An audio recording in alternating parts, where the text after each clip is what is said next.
Hello and welcome to Self-Care Tips. I am Irene Joroge, and today we're going to look at a secret of how you can unwind quickly after a long day's work. When you've been running around all day wearing high shoes in the heat, your feet are likely to get very tired and even to ache. Sometimes all you need is just a quick foot soak using salt and water. And the water should be warm or room temperature water. Once you soak your feet in the water, you will get instant relief. Magically, your feet will just begin to feel better. This is because salt contains minerals which help to relax your skin, and they also act as a pain reliever. So what you need to do is take your salt and add a spoonful like this into warm water. Dissolve it in the warm water in a basin and ensure that the salt is mixed well into the water. This takes just a minute. When you soak your feet in salty water, the salt works to relieve aches and pains because it has some minerals which are very useful for that. This is a quick home remedy that works instantly and quickly. You feel better immediately, and all you need is just these cost-effective measures. This has been Self-Care Tips. I am Irene Joroge.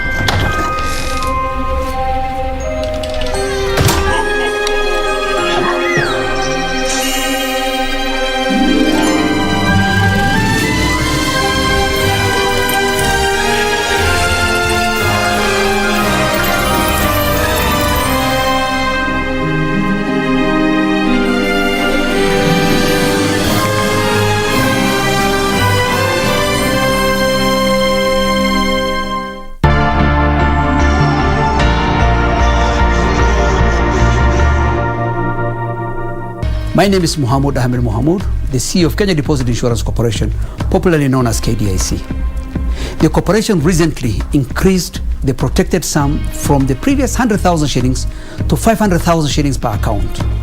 This is the highest in sub-Saharan Africa. In effect, the corporation now covers 99% of the depositors in the unlikely event of a closure of a bank.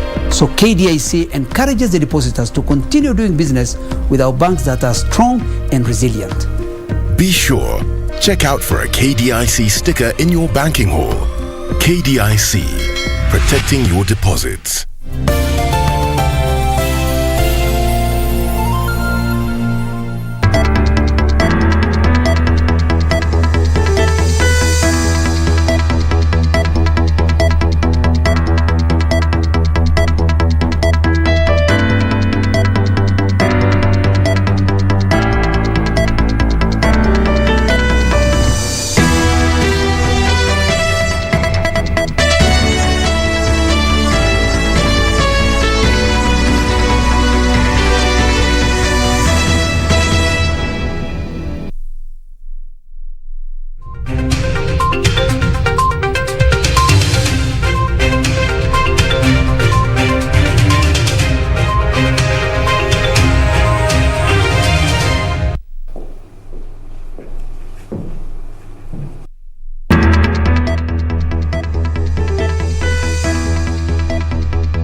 Good evening, welcome to Prime Edition. I am Cynthia Nyamai. Now, there was chaos in Kiambu County. We will be telling you a little bit about it this evening. And also, political parties might have to tell us where the sources of money is coming from. And in sports, Karen Kibet is on standby. That and more, but first, let's have the highlights.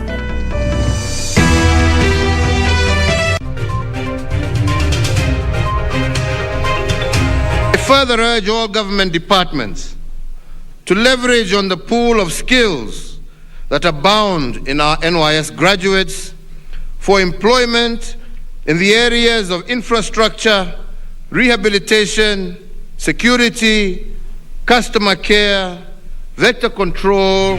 Jobs for youth. President Kenyatta orders recruitment of NYS servicemen and women into police service. Assembly is now safe, you can see. We have agreed that the speaker should be out of the office. Thank you. And the assemblies, they should also walk out of the office so that we can have peace in assembly. Demos, guns and chaos. Kiambu County Assembly closed indefinitely.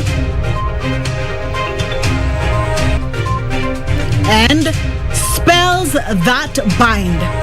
Drama in Kitui County as suspected thieves get stranded with stolen loot.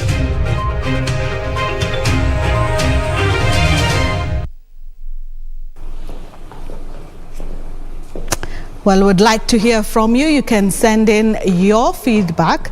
Our pages on social media, on KBC, and we will be able to share some of your comments. Well, President Uhuru Kenyatta has reiterated his directive to Kenyan security agencies to absorb more National Youth Service, that's NYS, graduates into their ranks. President Kenyatta says the NYS graduates have proved to be reliable, diligent and excellent workers. It was the culmination of a 6-month training for the 7,300 recruits who are graduating today.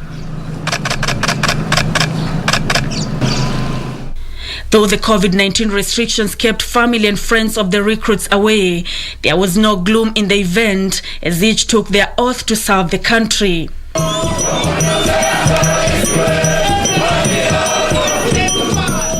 The event was full of color and glamour as the recruits displayed their skills.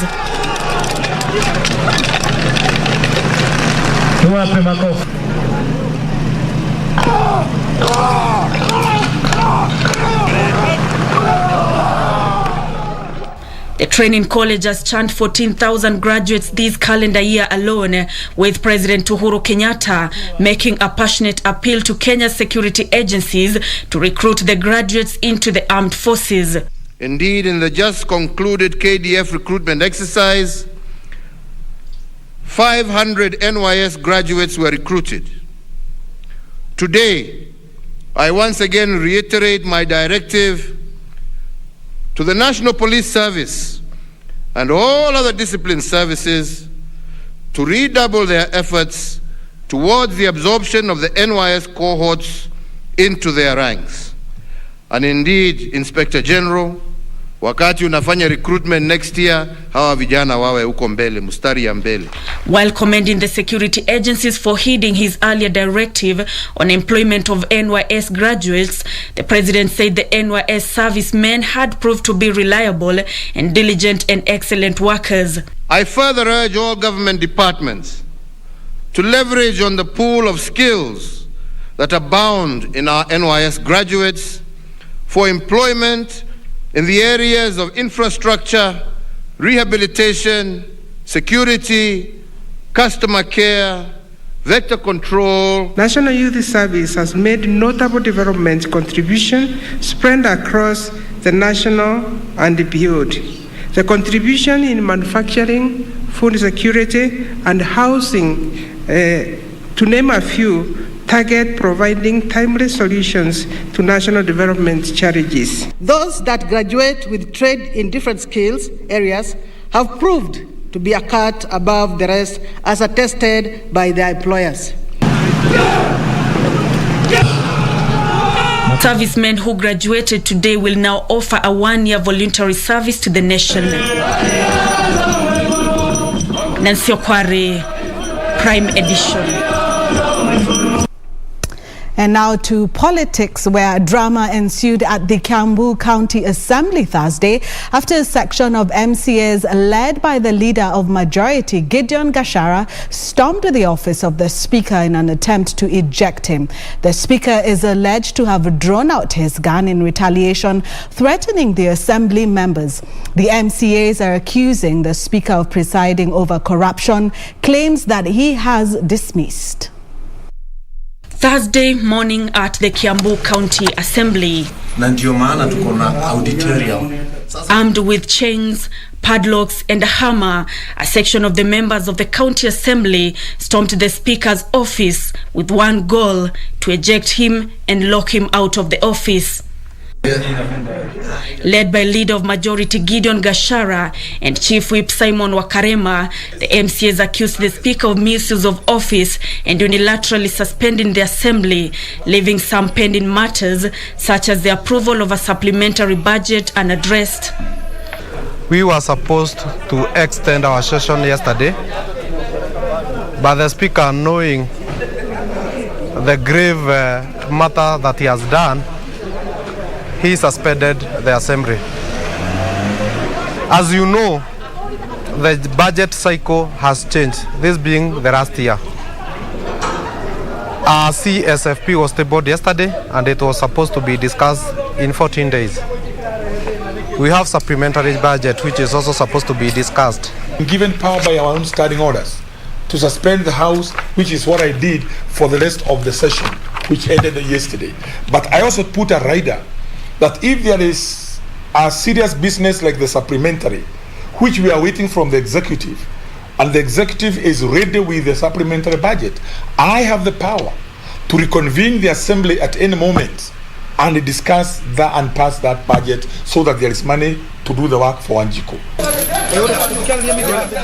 It took the intervention of the police officers from the Kiambu police headquarters, led by Sub-County Commander Mohammed Badel, to contain the situation. There was a small fracas within the Assembly, but as a police we have contained, so there's no cause of alarm, and the security is up to date. Assembly is now safe, you can see. We have agreed that the Speaker should be out of the office. Thank you. And the assemblies, they should also walk out of the office so that we can have peace in Assembly. The Speaker, however, dismissed allegations of threatening the members using his gun. I have a bodyguard who is armed, so he carries his gun with, and me, I don't have an enemy that I carry a gun all the time. But since they know that I am a licensed gun holder, they will now they are looking for anything that they can pack me in my top and eye. Nancy Okware, Prime Edition. And still in politics, Director of Criminal Investigations George Kinoti says his officers are waiting for a nod from the UK government for travel to the country to interrogate the soldiers suspected of killing a Kenyan woman in Nanyuki in 2012. Kinoti has told members of parliament that the Kenyan government has already contacted the UK and it's just a matter of time before justice is served for the family of Agnes. Wanjiru. The National Assembly Defense and Foreign Affairs Committee invited the Director of Criminal Investigations George Kinoti and Deputy Inspector General Edward Mbogwa for a brief on the progress of investigations into the murder of Agnes Wanjiru. We just want to know why laxity on this matter? Or is our democracy for the rich, by the rich or what? Mr. Kinoti and Mr. Mbogwa, we need you to convince Kenyans that we only don't serve the rich, that even the poor have the same right as the rich. Because it has been very clear the way you handle the cases of Cohen is very different from this particular case. Is this a case that was taken as this girl was a low life, was poor? I mean, if today a rich woman gets into a hotel and tomorrow nobody finds her, are your officers going to handle that case the same way you handle this 21-year-old? I sincerely feel your concern because we are the people of oversights, and we should always accept positive criticism, guidance, and counsel.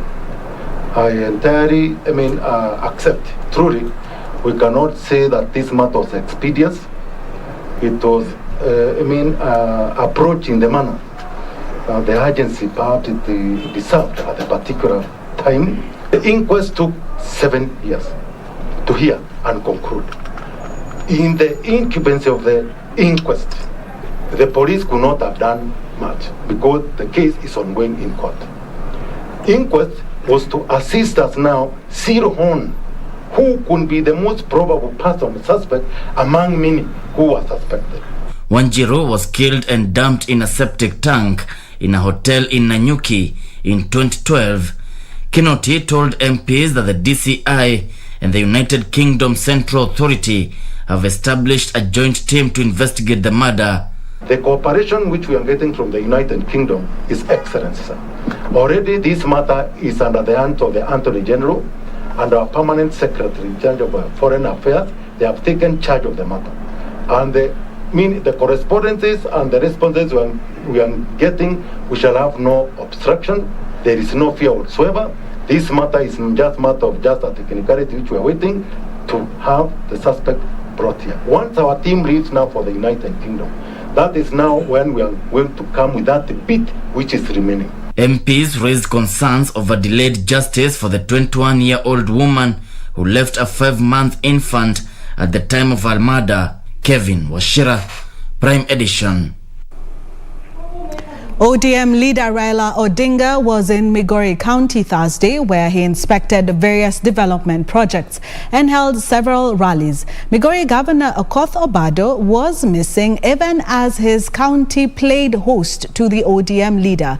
Acholo Simon with the details. The ODM brigade, led by former Prime Minister Raila Odinga, was in Migori County.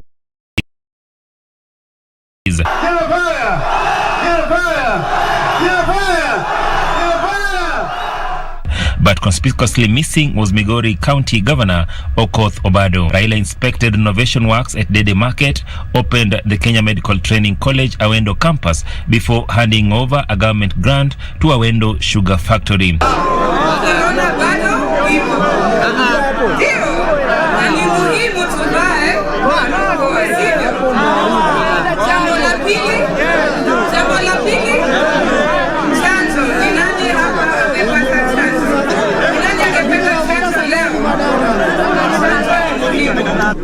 In our counties, in my county, 45% of my budget goes to health services. So mercy, what you have done here, opening this college, is a great thing for us. That's true. For us, especially in this region. And the training that is going to take place here is going to be great. Raila said that only ODM party members will be allowed to participate in the party primaries. You're welcome back to ODM party, but come in peace.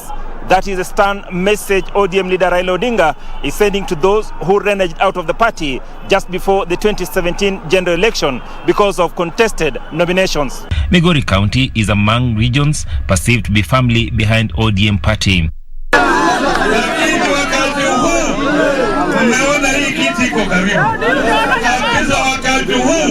Tunataka nyinyi wote mpige kura 99%. Raila Odinga will on 10th December announce his next political move ahead of the 2022 general election. Acholo Simon, Prime Edition, Migori County. Deputy President William Ruto says he has the best development track record compared to his political competitors. Speaking in Machakos County, Ruto challenged his opponents to anchor their campaigns on issues and not witch hunt. Deputy President William Ruto has sustained his offensive on Raila Odinga and the One Kenya Alliance, accusing them of campaigning on false development platforms. Mbona sisi tuko na ubinafsi kama viongozi? Tunapanga mambo yetu, tunasahau mambo ya raia. Kama mnasema tupange vyeo na mamlaka ya viongozi, siku gani tutapanga mambo ya wananchi jameni? Ruto says he is the only candidate who has a proven development track record.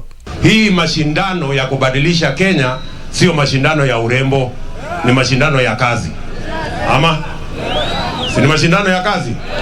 Na inapimwa ile mtu wako na track record ya kufanya kazi.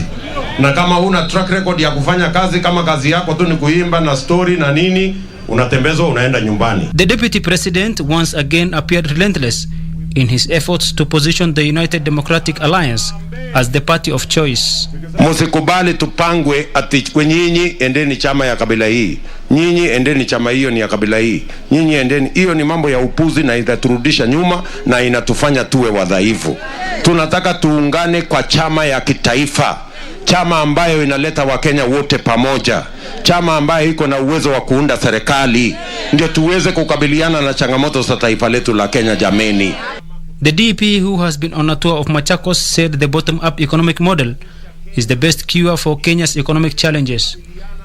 Yusuf Hilo, Prime Edition.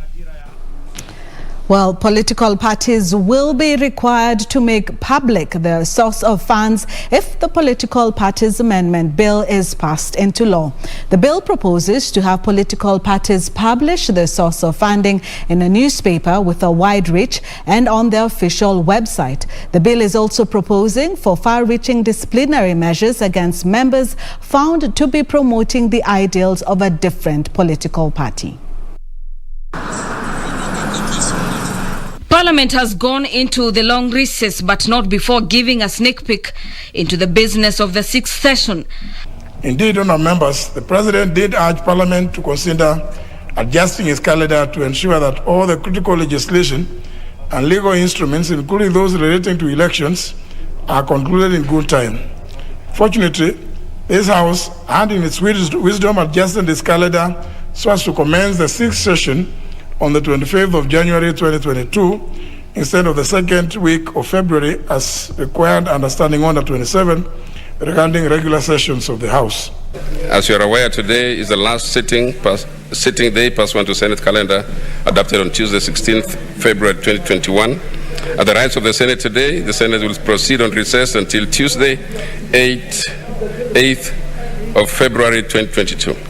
Upon their return, the lawmakers will be debating, among others, a bill proposing some far-reaching measures to instill discipline in their political parties.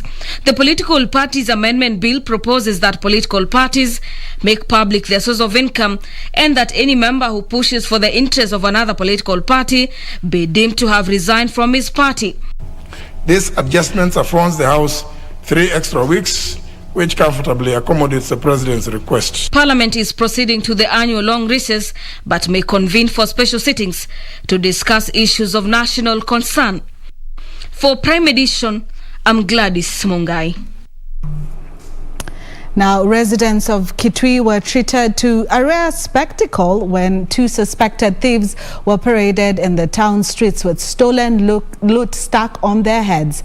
A resident is reported to have sought the services of a witch doctor to help him recover stolen household items, leading to the rare occurrence. Details in the story. Call it justice the Kitui way, but the lesson was clear. Kitui residents were today treated to drama after these 2 men who allegedly stole household items in the area or through the powers of a local witch identified as Mama Zawadi paraded with their loot atop their heads, quite literally. The victim is said to have sought the services of a witch to get back his stolen valuables. Officers from the Kabati police station having to come to their rescue as angry residents threatened to lynch them. Kabati residents say the cases of burglary and house break-ins were on the rise, noting that the incident will serve as a lesson to other would-be criminals. Wakashikwa na kadhalika. Kwa hivyo kuimba sio kuzuri, afadhali mtu atumie jasho yake. Tumeona leo hiyo mama ametumia bini zake mpaka hawa wakora akakuja. Watu wamekuwa sasa wamerefuka. Juu sasa hakuna mtu atachukua kitu ya mtu mwingine, juu wamepata funzo. The 2 were whisked away by police. Residents say the use of black magic to arrest criminals was complementing the work of police in curbing insecurity in the area. Isufar reporting for Prime Edition. Well, let's take a short break, but when we come back, Skills of Justice, we will be telling you more about the Anglo Leasing case.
Serikali ya Rais Uhuru Kenyatta imetekeleza miradi mbalimbali kwenye sekta ya afya kuhakikisha Wakenya wanapata huduma bora za afya na kwa bei nafuu.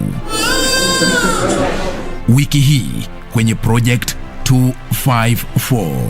The Kenya we want is one in which no Kenyan should leave the country so as to receive the medical care they require. Kila mtu amefahamu kuna linda mama na anakuja hospitalini na anasaidika hapa. Ikiwa ni operation ni bure. Ikiwa atazaa mwenyewe pia ni bure. Hakuna mtu anafaa kukosa kupata huduma ya afya akienda kwa hospitali ya serikali.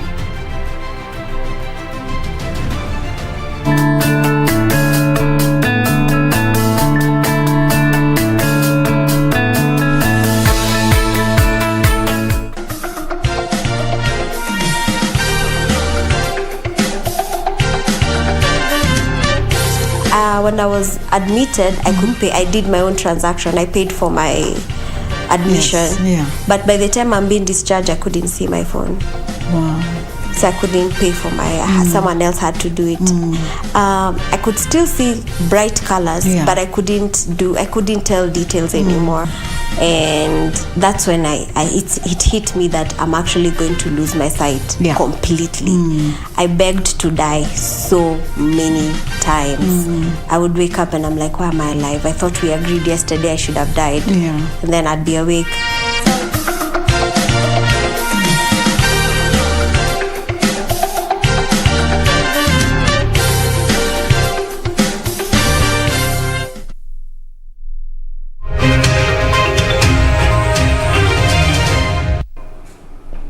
Welcome back. Now, the clerk of the National Assembly has been summoned to testify in the 1.3 billion shillings Anglo Leasing case against former Finance Minister Chris Obure and two others. Michael Siale is expected to adduce in court exhibits from Parliament in relation to the 18 Anglo Leasing contracts. It has been alleged that Parliament did not discuss the financing of the Anglo Leasing projects, in which the government lost billions of shillings.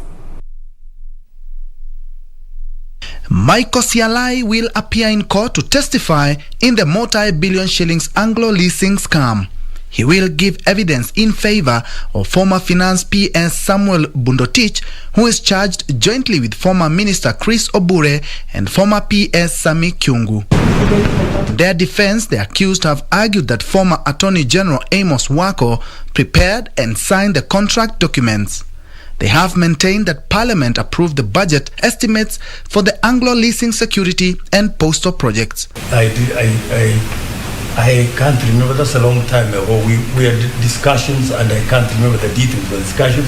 The former minister has pleaded with the court to clear his name, claiming he never oversaw the illegal transactions which led to the loss of money. The case continues. For Prime Edition, I'm Ben Troy-Njue.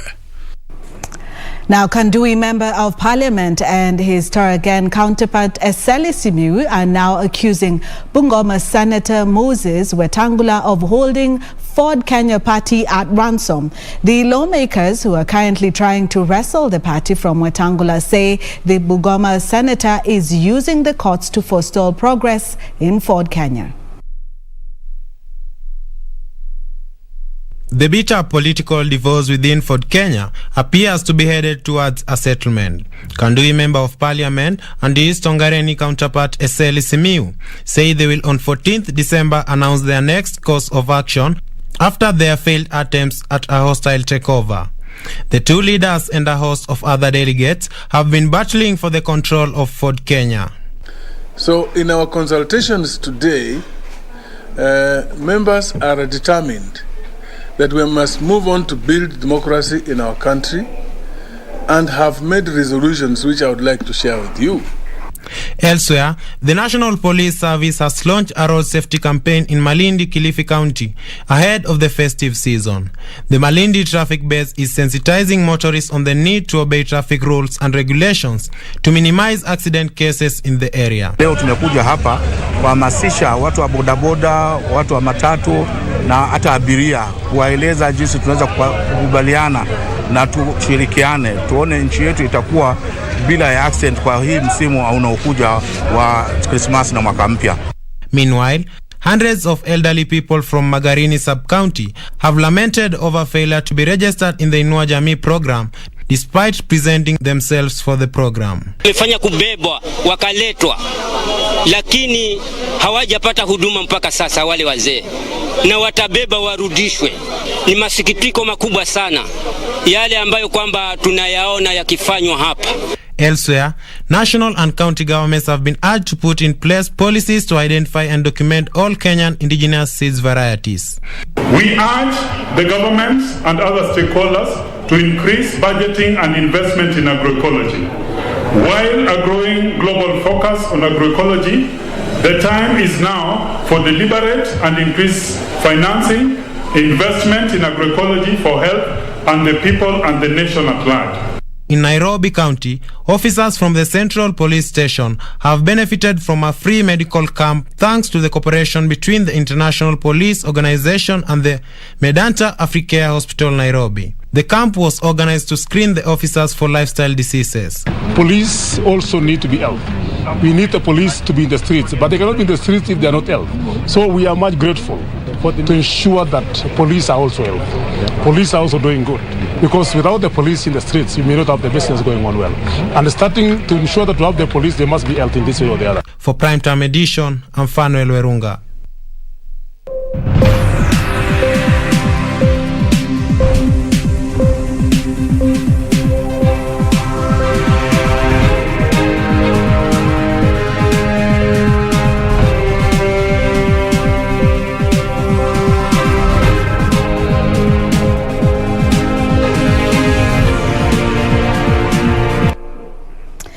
Well, it's time now for business news, where the new 40 billion shillings Kipevu Oil Terminus 2 is due for completion later this month.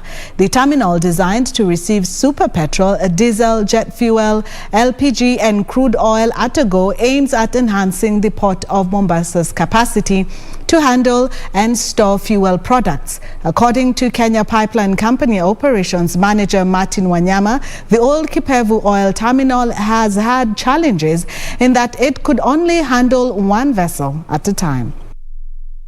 For eons, Kipevu Oil Terminal has been operating with a limited capacity of only one vessel, discharging one oil product at a time. It has served as well.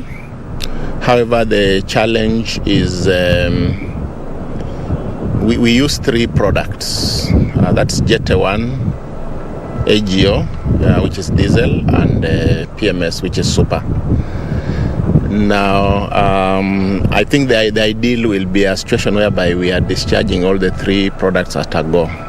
During his 8th State of the Nation address on Tuesday, President Uhuru Kenyatta regretted that the obtaining situation resulted in costly delays. For all our customers in Uganda and through to the DRC, issues of losses that used to amount to approximately 10% and issues of adulteration, imeisha. An average of 1 billion shillings was lost in the first 4 months of 2021 in demurrage at the old Kipevu Oil Terminal. Operationalization of the new terminal that is designed to accommodate and handle 4 vessels at a go, meaning instead of taking 3 to 4 hours of loading fuel, each of the 4 vessels will take 5 hours to offload fuel, a total capacity of 20 vessels daily. Transport, so you are turning around the storage, like for super 105,000 cubic meters. If you can turn it around 2 or 3 times in a month, then the storage will be adequate.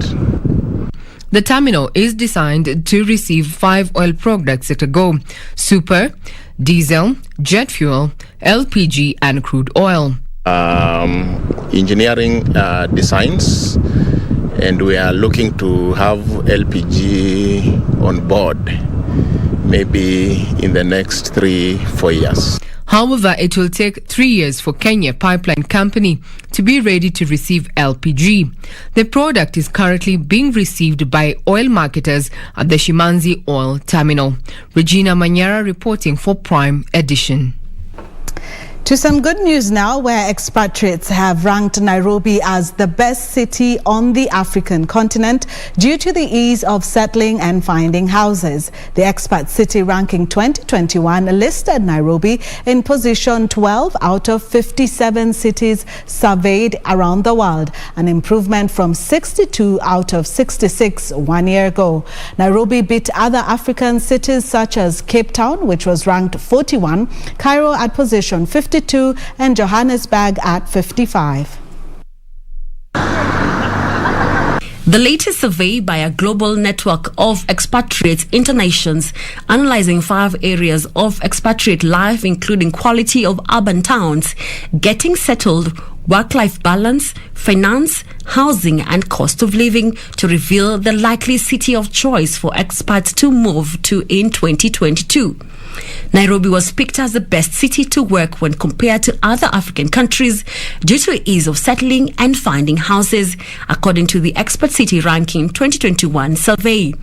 Nairobi is ranked 4th when it comes to getting settled, with 82% of the experts saying they are finding no trouble in finding a house in Kenya's capital city. Nairobi beat other African cities such as Cape Town at 41, Cairo 52, and Johannesburg 55. Globally, Nairobi has been ranked 12th out of 57 in the Expat City Ranking 2021 survey. It follows global cities like Kuala, Malaga, Dubai, Singapore, Mexico City, and Madrid. 4 in 5 experts described local residents in Nairobi as friendly, while 62% said they find making new friends easy in the city. Nairobi was also ranked 6th globally in the Finance and Housing Index, based on overall satisfaction with their financial situation, disposable income, and affordability and ease of finding houses. Caroline Jenga for Prime Edition. Thank you, Caroline, for that report. Now, Turkana County is positioning itself as a groundnut production hub following the launch of a 5-year strategy that will seek to boost food security. The groundnut strategy focuses on public-private partnership deals that will see over 18,000 acres put under groundnuts production, which is expected to earn 2.3 billion shillings annually over the next 5 years.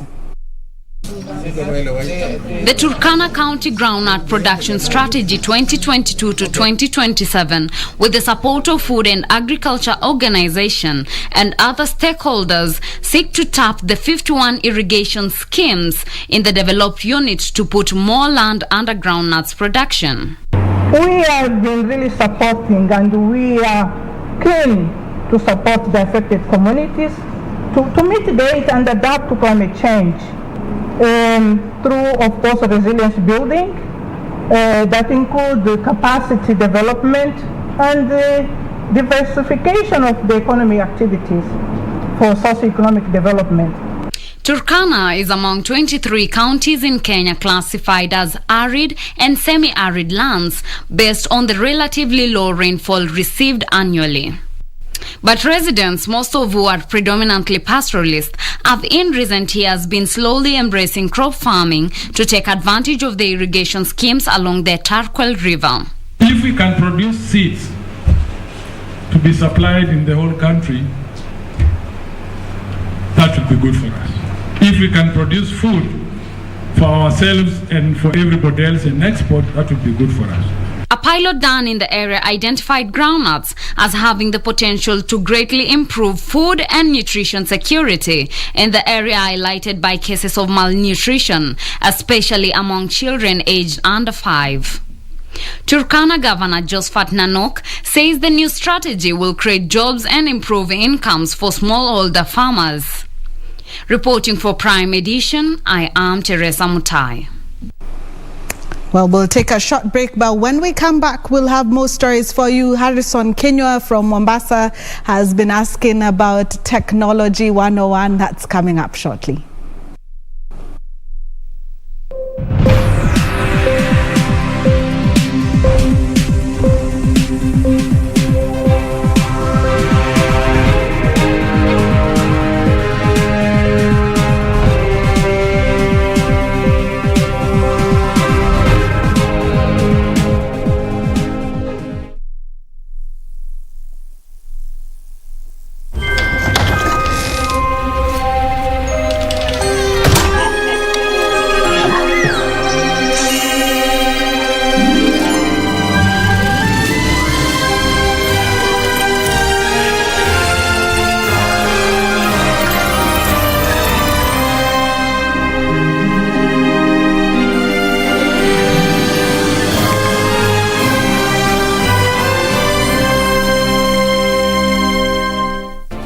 Do you have a news story to share with KBC? Get in touch swiftly on email newsroom@kbc.co.ke, call 0723 892 654 or 0734 780 124.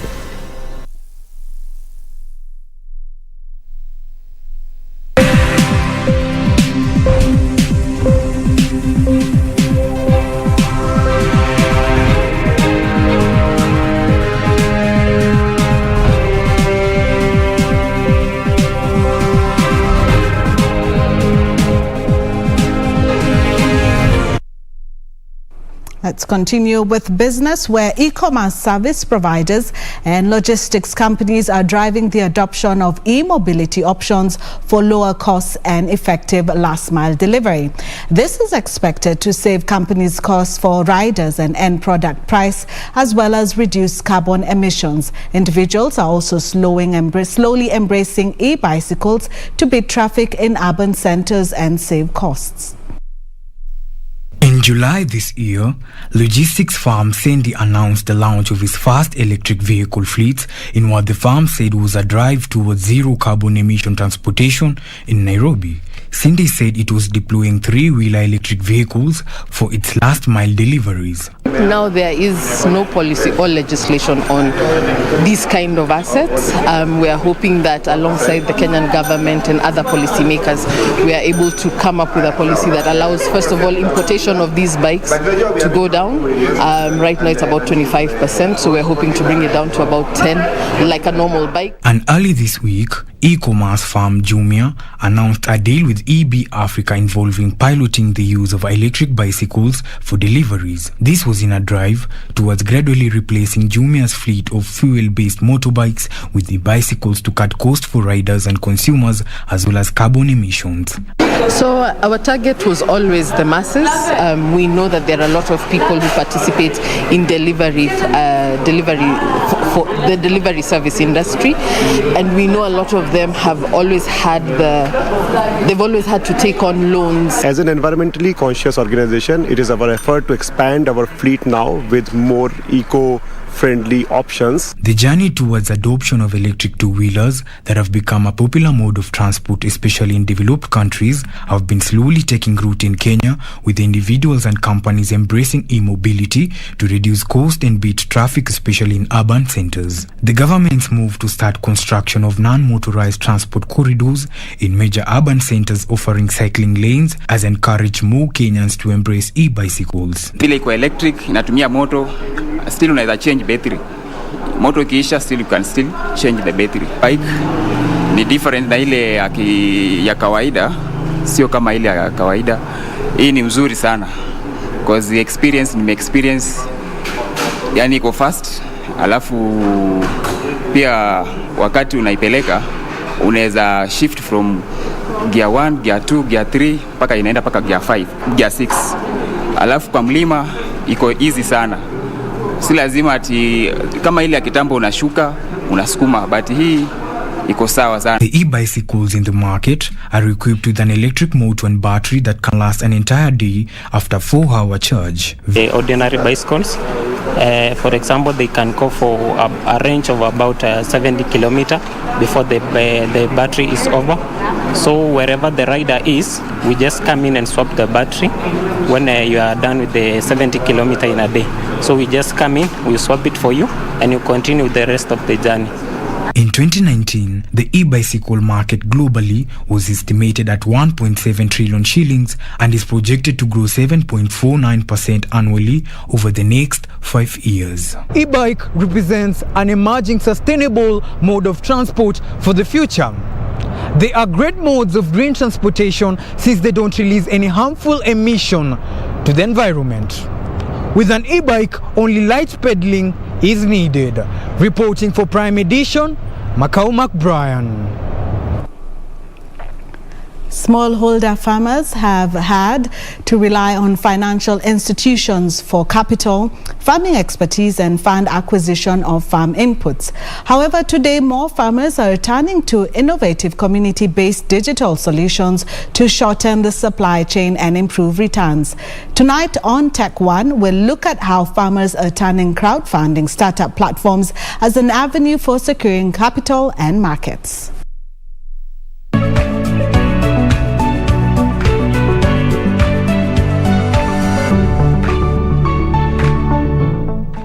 Experts say digital technology holds the promise to enhance smallholder productivity and incomes by increasing on-farm and off-farm efficiency, enhancing traceability, and improving farmers' access to output and financial markets. It is for this reason that digital solution providers say there is need to empower more farmers to embrace digital solutions. You know, everyone says Africans are farmers, but then when you go back home and you realize that then the narrative really changed. You live in town, you go back home, looking around as to how we can help that farmer, aka me, aka my dad back home, and just trying to see how then we can help them actually go back to where we were, but this time do it smarter. Derek Gaku, the Chief Technical Officer at Kenyan startup iFarm 360, tells of how, by leveraging on technology, they are enabling investors to crowdfund smallholder farmers, boost access to capital, and offer crop advisory and supervision, as well as farm inputs and equipment such as solar irrigation kits. We crowdsource affordable finance from crowds. So crowds are, everyday people who have some disposable income but do not have the time to do farming. So they fund live projects by smallholder farmers, and through that they're able to form what we call a crowd farming model, and they're able to earn something on top of their funding, on top of the investment.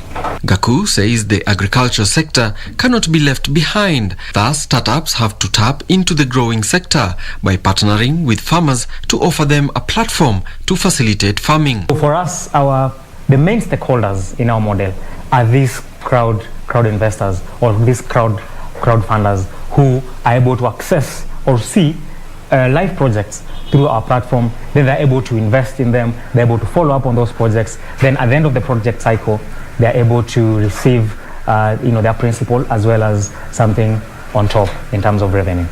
Farmers say they are now seeing the benefits of digital adoption, going by increased production and returns. With them, they supported us with everything, and we managed to have a very good harvest. And so far now, these farms here, which comprises of 26 members, they are expecting that the iFarm will again come back and help them so that they can manage their farms, because they got a very good yield. In fact, the prices were so good. Farmers like John hope that in the future, technology will help them solve the market access challenge, eliminate inefficiencies along the food supply chain, and drastically reduce post-harvest losses. Alan Aoko, Tech One.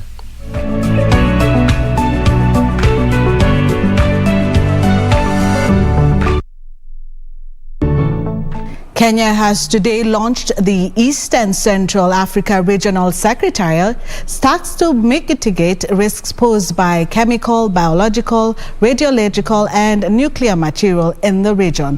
Funded by the European Union, the project puts Kenya at the heart of global environmental conservation and security. The European Union has roped in Kenya in the ongoing efforts to ensure a cleaner environment devoid of chemical and nuclear waste.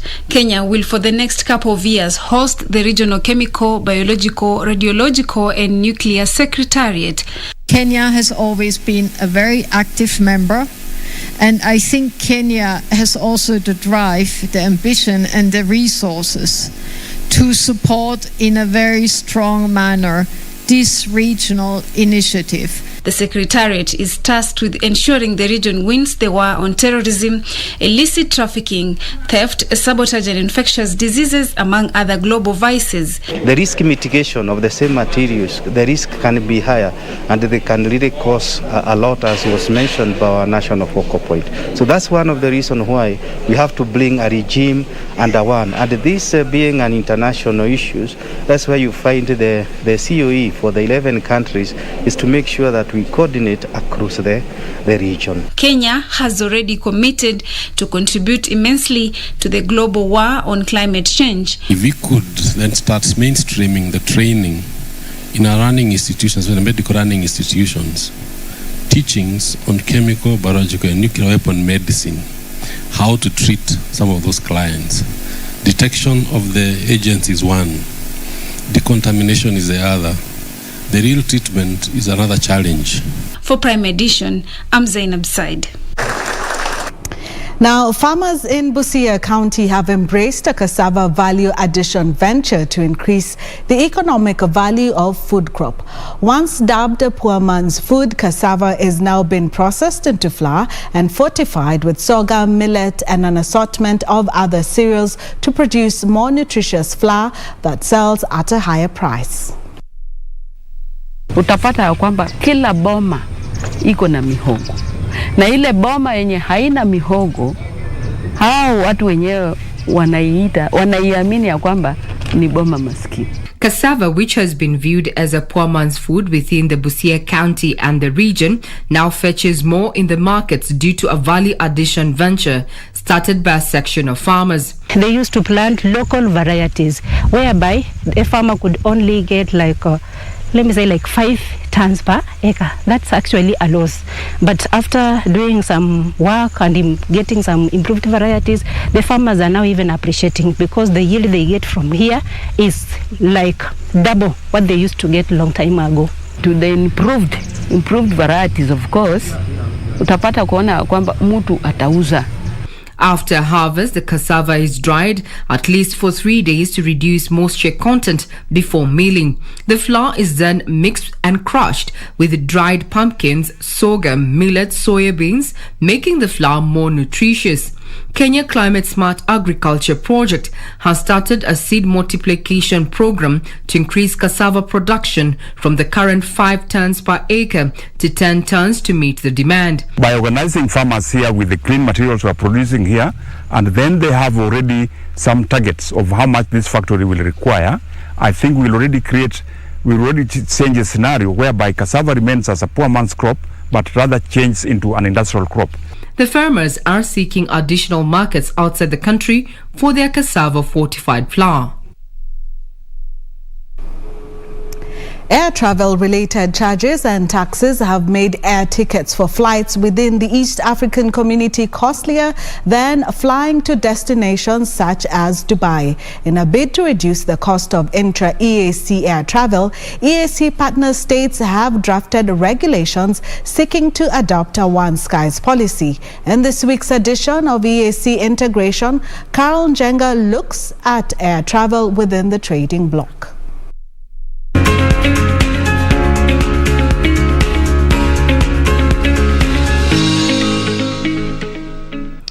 Air transport is an important mode of transport for movement of people and goods, and is critical for the growth of tourism, trade and investment. Air transport within East African community is, however, expensive by international standards, going by the current high passenger airfares and freight charges.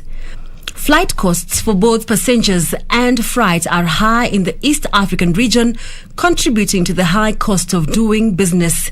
Studies show that it is cheaper to fly from Nairobi to Dubai than from Nairobi to Juba, Uganda or Dar es Salaam. This is due to air travel related charges and taxes, which make the cost of air travel within EAC member states expensive. For years, the East African domestic air transport sector has remained protected, making air transport less accessible and at the expense of travelers. This is despite the East African partner states committing to Yamoussoukro decision to adopt liberalization of access to air transport markets in Africa and support EAC integration efforts through common market at the regional level to liberalize services. Due to the unliberalized EAC airspace, partner states continue denying each other freedoms, especially the fifth freedom as per the Yamoussoukro decision that gives the right to carry traffic between two foreign countries with services starting or ending in the airline's own country, also known as beyond rights.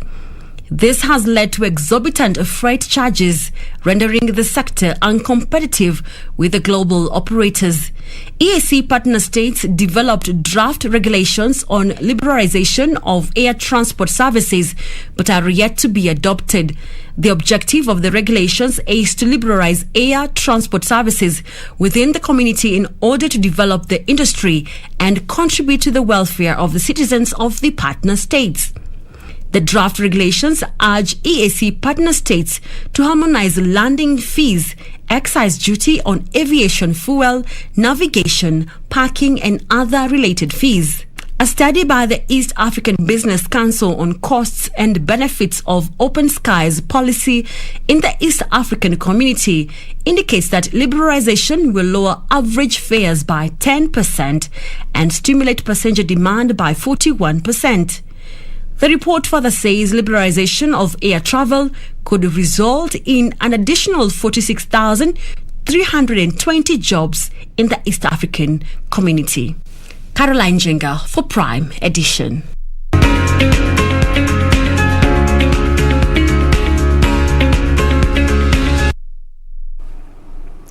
Improper use of available technologies and tighter IT budgets are some of the challenges small businesses face in adoption of digital workflow solutions.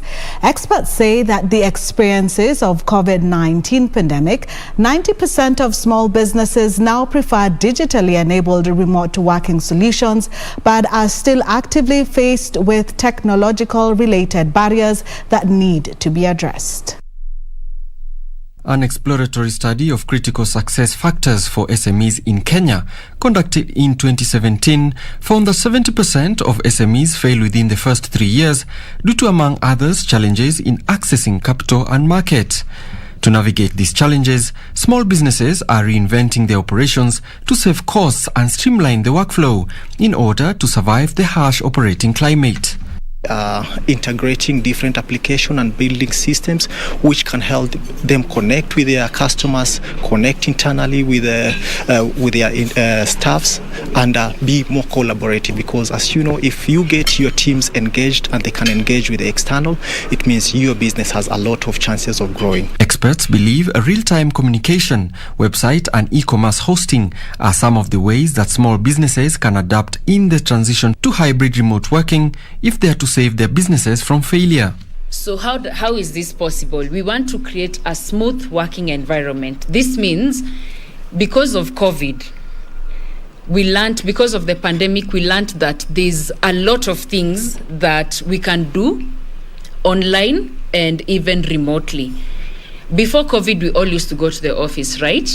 But now, after COVID and the pandemic, we learned that, wait, it's possible to work remotely and also be efficient. So a lot of challenges that organizations have had is the collaboration. How do you work online and remotely and still be efficient, right? However, SMEs are also wary of experiences from some form of cyber attacks, with 81% of them, according to IT firm Dimension Data, having had to draw new security strategies. Yeah, in Kenya, you know, there was many things to do. And I guess one of the biggest opportunity that I've seen is enabling the country to have some data residency, national data residency. So Kenya has now an act that can protect your personal identities and your personal information. Currently, small businesses contribute about 40% to the country's GDP.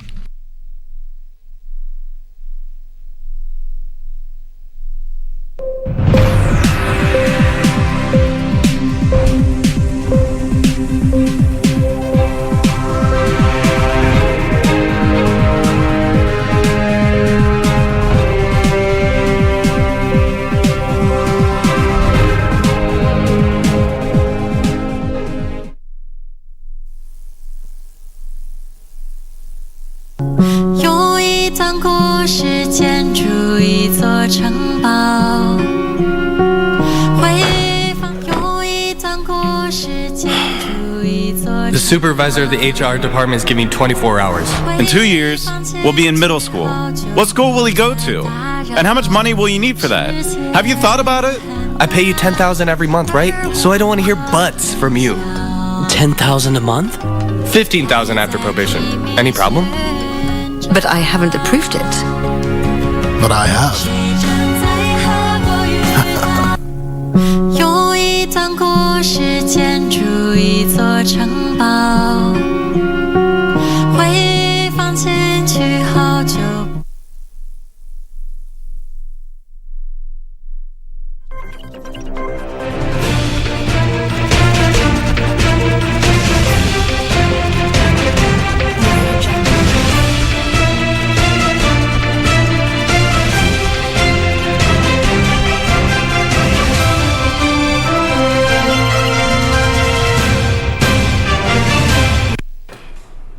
Thank you for keeping it KBC Channel 1. Let's take a look at all the sports stories making headlines tonight. My name is Karen Kibet.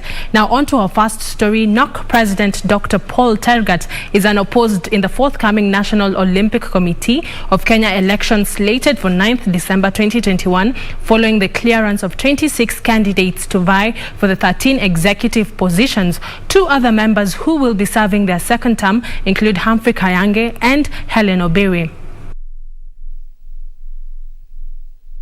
26 candidates who have been cleared to vie for 13 executive positions in the NOC elections to be held next Thursday. According to Dr. Joshua Okumbe, the returning officer for the elections from the Center for Corporate Governance CCG, out of the 28 aspirants who presented their nominations, 2 are yet to be cleared. Camps will always be there, but these camps, if you ask me, camps are formed because they see some level of infractions in terms of those who are doing this work, some levels of lack of transparency, some opaqueness in the money.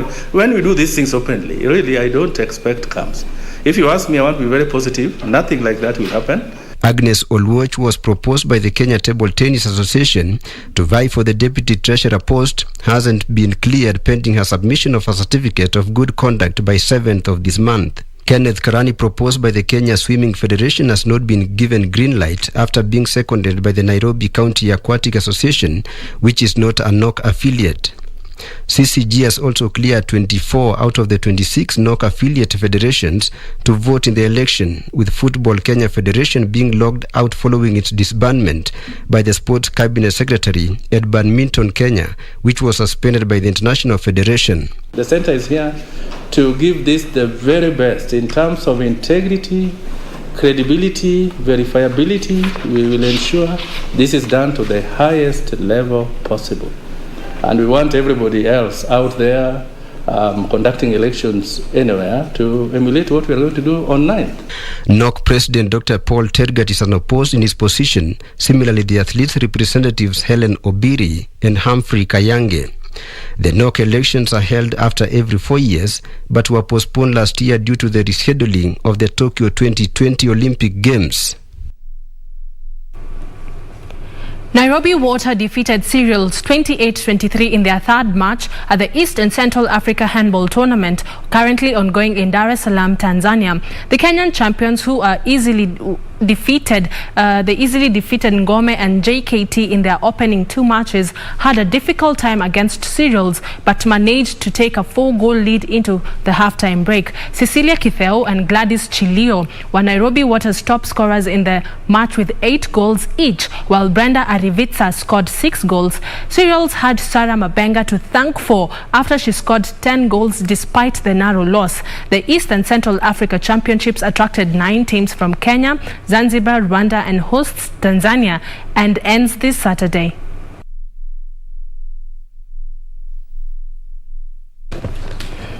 Norwegian 400-meter hurdler Karsten Warholm and Jamaican sprinter Elaine Thompson-Herah have been named the World Athletics World Athletes of the Year. The two were awarded at a virtual gala held last night in Monaco. Norwegian Karsten Warholm and Jamaican Elaine Thompson are the 2021 World Athletes of the Year. 25-year-old Warholm received the men's award for smashing the 29-year-old world record in winning Tokyo Olympic gold. His time of 45.94 seconds is widely considered one of the greatest Olympic track performances of all time. He will never forget the day he came and conquered all. There is nothing this amazing Norwegian cannot do. 29-year-old Thompson Hera took the women's award for achieving the sprint double at her second consecutive Olympics. She beat compatriot Shelley Ann Fraser-Price to the 100-meter gold in Tokyo and held off Namibian teenager Christine Mboma to retain her 200 meters title, repeating the Olympic double she won at Rio 2016. Thompson Hera also clocked 10.54 seconds over 100 meters and 21.53 seconds over 200 meters to move second in the world all-time rankings behind the late Florence Griffith Joyner. Ever achieved in the Olympic Games. That is sporting immortality. Athing Mu, the 19-year-old American who won the women's 800 meters Olympic title, was named the female rising star. Compatriot Arion Knighton, who at just 17 finished fourth in the men's 200 meters final in Tokyo, won the equivalent men's award. Mutaz Barshim won the Inspiration Award. Peter Diamond won the President's Award, while Bobby Cassie won the Coaching Achievement Award. Thank you, Buckley, for that report. Congratulations to Karsten Warholm and Elaine Thompson. Finally, English Premier League clubs Liverpool, Chelsea and Manchester City recorded victories in their respective English Premier League matches staged last night. Today's fixtures will see Manchester United host Arsenal at Old Trafford, while Brentford travel to take on Tottenham Hotspur at the Tottenham Hotspur Stadium. Through the from Seamus Coleman's heavy touch, and it's Mo Salah all on his own again, has the pace and has the finish. Chelsea's 2 goals in both halves from Mason Mount and Hakim Ziyech sealed a 2-1 victory over Watford, while Ruben Dias and Bernardo Silva scored in the first half to give defenders were held to a goalless draw by Burnley. In other matches, Karim Benzema scored the only goal of the match in a 1-0 victory over Athletic Bilbao to maintain their pole position in Spanish La Liga, while French champions PSG settled for a goalless draw against Nice. And that's your sports. All the best to Manchester United. That game will be happening at 11:15 p.m. All the best to Manchester United. And that's your sports. I'll see you tomorrow at Easy Friday for more sports news. My name is Karen Kibet. Good night. But I do hand you back to Cynthia Nyamai for more.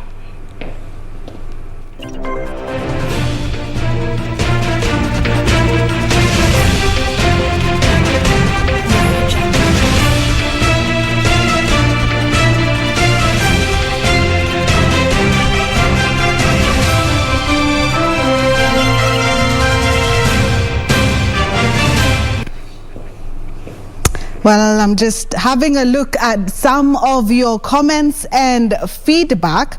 There is Angela Kituti saying that there is never a dull moment in Kitui. That is a story on Kitui theft drama. And also on the nuclear secretariat, we have a young man called Abdullah from Mombasa who says we would love to hear more stories. If you'd like to get more details on the stories that we had tonight, remember you can catch them on our website KBC and also on Instagram, Facebook and Twitter. For me and the rest of the crew here in studio, we wish you a good night.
My name is Mohammed Ahmed Mohamud, the CEO of Kenya Deposit Insurance Corporation, popularly known as KDIC.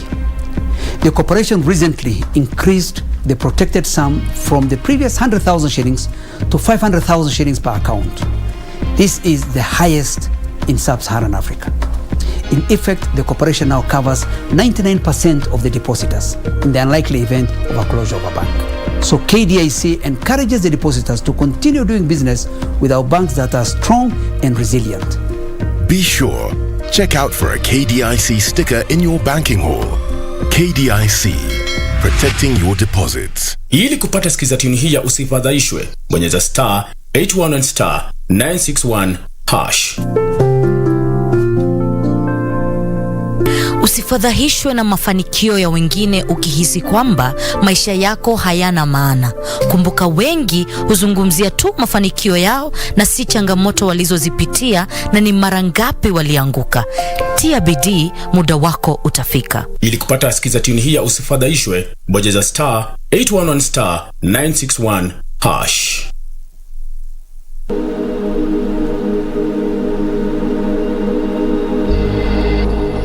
Wise2 is an acclaimed Kenyan street artist and muralist. He has created works in public spaces around the world, and his latest collaboration is on a prestigious campaign design in Kenya. Wise2 will be on the show this Friday with Shiksha Arora, right here on Easy Friday on KBC Channel 1.